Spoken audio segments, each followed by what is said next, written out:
La moitié des Français n'ont pas d'emploi au moment où ils partent à la retraite. Les entreprises qui choisissent d'embaucher des quinquagénaires sont encore rares. Simon Ricotier et Christophe Quinque. Avec le recul de l'âge de la retraite, ils n'ont jamais été si nombreux sur le marché du travail. Mais les seniors, entendez par là les plus de 45 ans, ont toujours du mal à trouver un emploi.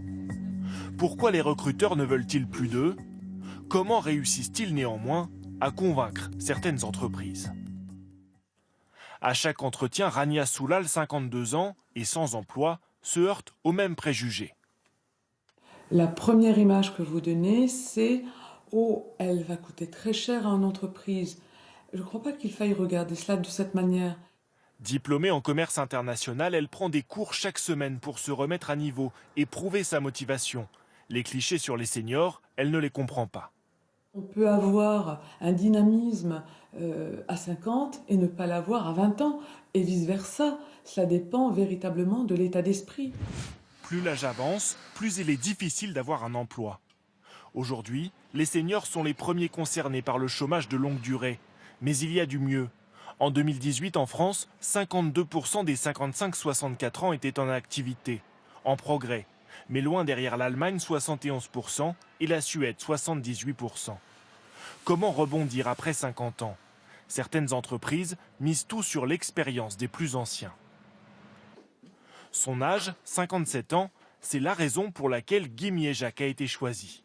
Cette société de conseil en ingénierie recherchait d'anciens cadres comme lui pour diversifier ses équipes.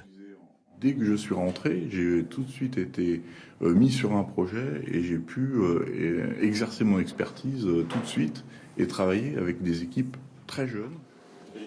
Ça va?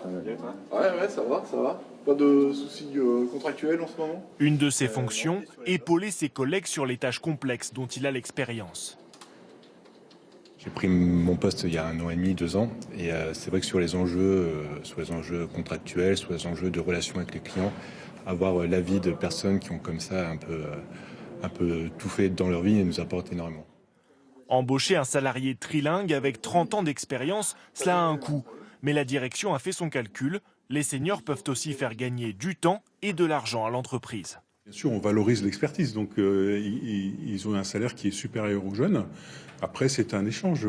Ils échangent leurs compétences et leur savoir-faire avec la valeur ajoutée qu'ils vont amener à l'entreprise. Donc on cale les salaires en fonction de ça. En 3 ans, la société a recruté 21 seniors pour des missions de conseil et de formation interne. Elle en voudrait 50 dans ses rangs d'ici quelques années.